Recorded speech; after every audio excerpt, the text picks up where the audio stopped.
Well, welcome to the Lancashire Society's The Noise We Mek project, supported by the Heritage Lottery Fund.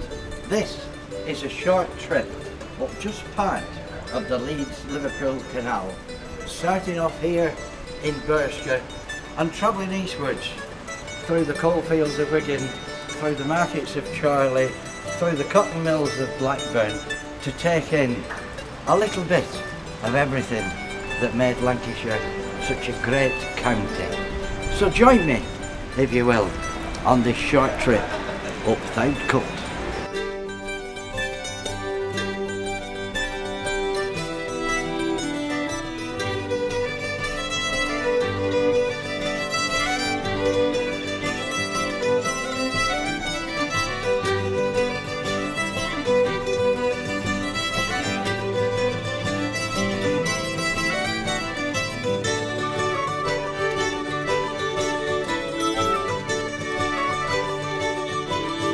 Well, here we are, Burscough Wharf, halfway between Wigan and Liverpool, on the Leeds and Liverpool canal, and I'm joined today by historian Jack Smith. Good morning again, Sid. Good morning, Jack.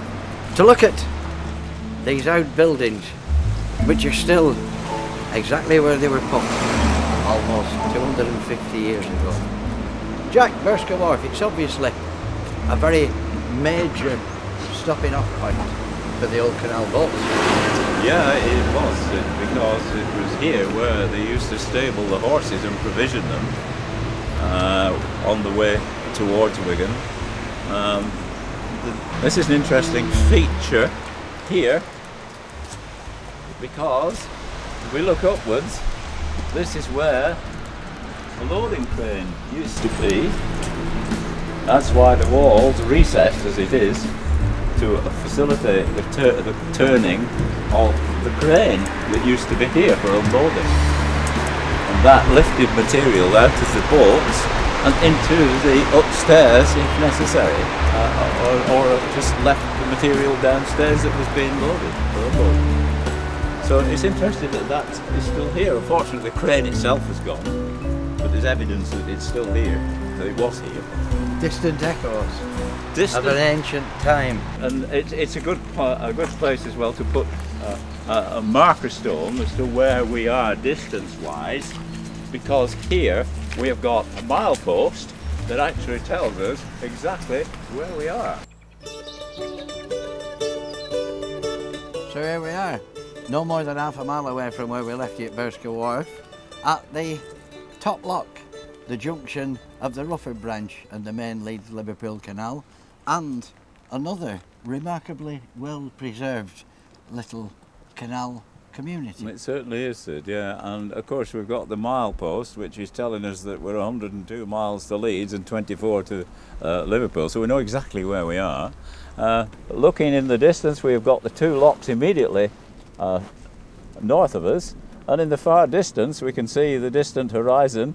We're looking towards Preston and the River Ribble. So this branch that we're looking at now extends all the way up to the River Douglas and then consequently into the River Ribble, and boats that could then go out to sea. So the Leeds-Liverpool company were quite canny really in sort of looking to the future. They were. So let's move on a bit further up canal and see where all this coal came from. Very good. In the great town of Wigan. We'll go to Wigan.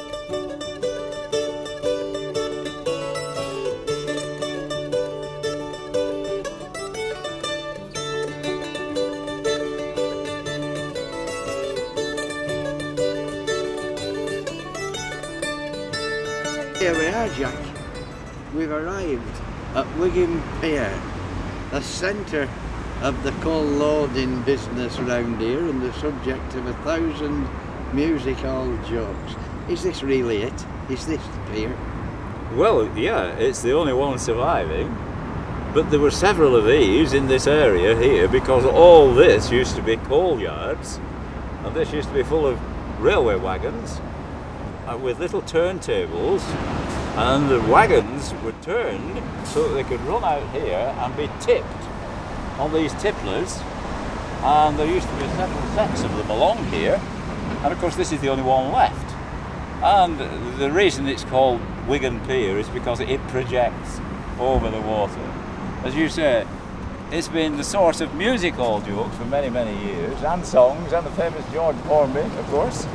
And of course nowadays, the reason that this has been preserved is because of its fame in music hall days. But what Wigan Council did, they turned the whole joke around and it became a tourist attraction.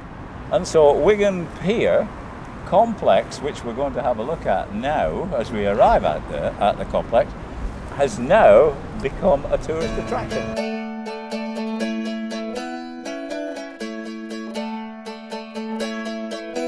And here we are, just a little bit further on from Wigan Pier, and another important canal junction. Yeah, we've got a warehouse, another warehouse behind us, which was similar to the one we just saw a couple of minutes ago. It's got the two lifting towers, and it used to have a canopy the full length of the warehouse, like the one we've just seen, but now that's been removed when it was changed and modified to become the tourist centre and the pub called the Orwell. And of course everybody knows the Orwell. It was called the Orwell, and the author George Orwell, who wrote The Road to Wigan Pier, which I suppose most people know about, and if they don't, they do now. But that's why it's called the Orwell. It was a conventional warehouse used for unloading goods from the boats under a canopy. And further back to the right, there are stone buildings there. There is a stone building there, and that building was the original terminal offices of the Leeds Liverpool company before it went all the way through, before Wigan locks were built. So from Liverpool to Wigan, those buildings in the far distance, the stone buildings with the two arches where the canal boats went underneath, that was the terminal building. Until 1816, when the locks were completed, and then they could go from Liverpool all the way through to Leeds. Well, let's carry on then, up the new cut. We'll have a look to Wigan Locks.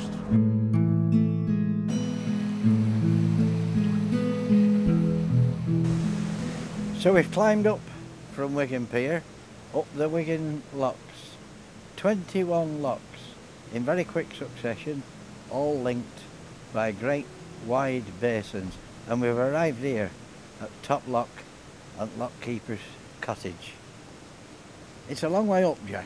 It's a long way up, so we're out of breath, aren't we? Just a little bit.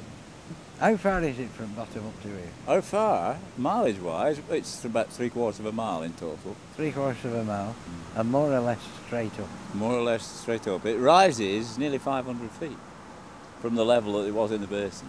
It's nearly 500 foot of a rise. There's actually 23 locks, but there's 23 joined together.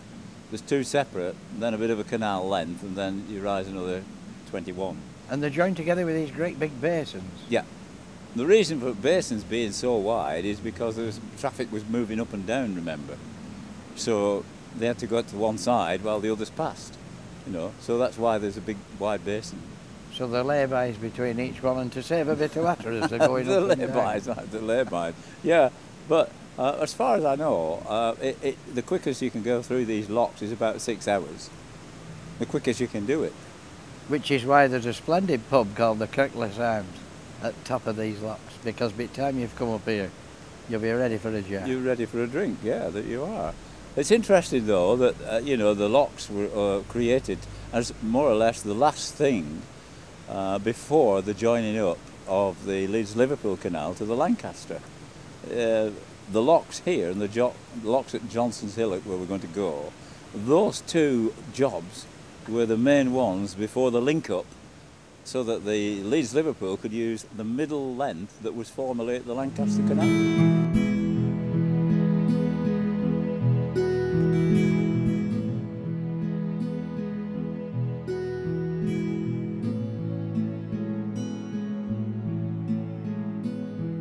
And now we've arrived at north end of Chorley, with the roar of the modern day equivalent at canal behind us from the M61 motorway. And we're here at what used to be the old Chorley town wharf of Botany Bay. Why is it called Botany Bay, Jack? Oh, there's several stories about that, Sid. The most popular one, of course, is because it is drawing parallels to the work that was done in the Australian penal colony at Botany Bay, and they worked so hard there that they sort of said, oh well, they work as hard here at Botany Bay, here in Chorley, as they do in that Australian prison. So they nicknamed it Botany Bay. It was a community around here in its own right. But a lot of this wharf, as we can see now, has been lost, apart from ruins of an old cottage over there. Is that any significance? Yeah, that was part of, it was the Lengthman's cottage and also the wharf keeper's cottage. There was 2 cottages there at one time, and it was all to do with the guy who looked after the warehouse that was quite close by. But the basin here was always busy with boats until the 1950s. And Botany Bay has been well known throughout the length and breadth of the country as Chorley's port, of course. So Jack, Chorley, lots of cotton mills, a few coal mines, Chorley's famous flat iron market. Would this wharf have had big warehouses like the ones that we saw back in Wigan? No, not as big. It had a small one, but nothing like the ones at Wigan. But they'd have been here? There was a warehouse here. It was a stone-built one. It was built about 1800. It was built by the Lancaster Canal Company because remember, this is the Lancaster Canal stretch that we're on now. So it was the Lancaster Canal Company who built it first. And that would have been here at Botany Bay?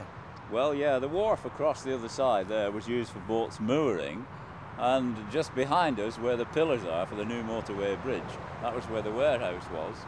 And when the motorway came in 1969, they demolished the warehouse and they put the pillars and the foundations of where it was. Of course, the old bridge is still there behind, so Botany now has got 2 Botany Bay bridges, one crossing the M61 and canal and the other just crossing the canal.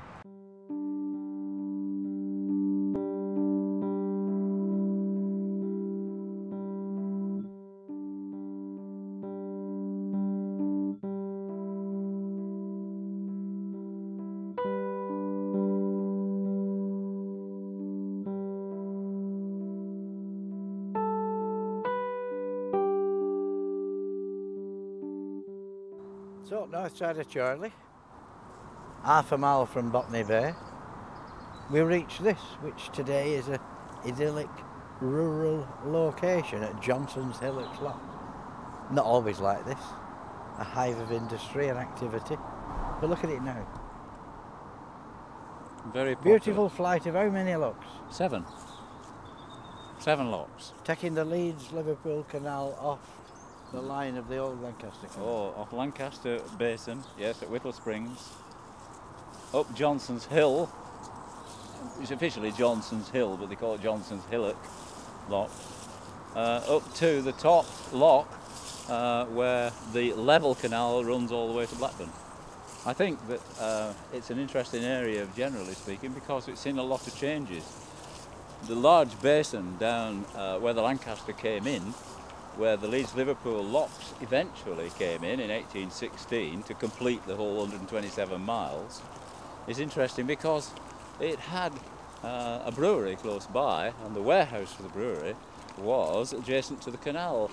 So barrels of beer went out and empty barrels came back, and they do say that 1 or 2 barrels went missing on the way. Hardly surprising, really, you know. But Whittle Springs was always famous for it. And the locks themselves and the area around the locks has had prizes from various civic societies and country societies for maintaining this area around and alongside the locks for many years. It's a very pleasant area. I must congratulate you, it's a lovely area now, and we've passed a lot of people walking and cycling and just enjoying the fact that these egg canals are still here, and now we can use them for leisure rather than work. That's right, Sid, and we can enjoy just walking along them like we're enjoying it today. You know, future generations will benefit from it.